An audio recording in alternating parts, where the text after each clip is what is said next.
Thank you for joining me in this video series about Canadian production wheels, also known as Quebec wheels, that were made in Canada, obviously, by many different families with many different styles.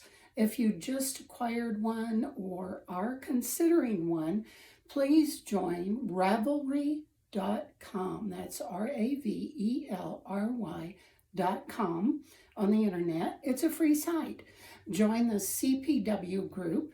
You will have such vast knowledge after going through there. There are so many people that know so many things with little quick fixes and other history.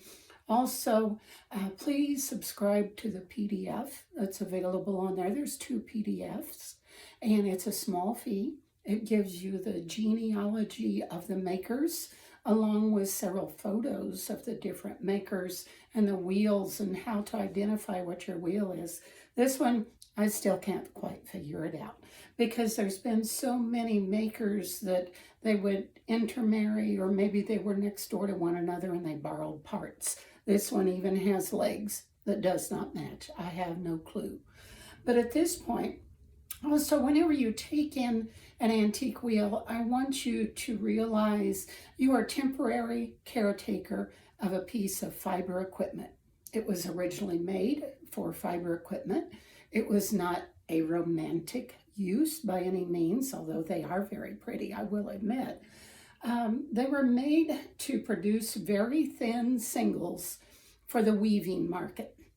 And with that also, we can take those thin singles and ply them today if we like. Most wheels were not meant to ply on, so you might find that you need another wheel or a heavy hand spindle to be able to ply your singles. As you can see on this one, it does make very fine singles. It's wonderful for that, especially for long draw. Each one has its own little quirk, its own little way to spin, and that's typical of any antique wheel. Antique wheels, they're not meant for everyone. Don't think that just because you don't particularly want a antique wheel, that's okay. That you just want a new one. That's okay. That leaves more antiques for us that like them.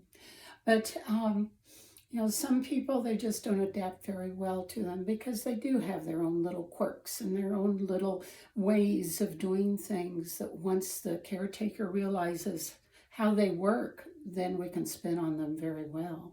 So whenever you get one, please write down its origin, its value, the maker, if you find out, and make a log of it. One of these days, the next owner, or maybe the person that inherits the wheel, will appreciate that. We will be taking a look in the next video specifically at the mother of all, the tension system, and the bobbin and flyer, and the whirl. If there's little problems with that, or how to lube it, how to maintain it. It might take several videos for us to get through this, but I don't know that we're all in any hurry, are we? So we'll take our time, take a look at each piece, things that I've encountered in the past. Please keep in mind, I'm not a professional, and there are some repairs that will require a professional woodworker. Little repairs we can probably figure out, but big repairs, feel free, get that woodworker involved. It's a wonderful 150-year-old antique.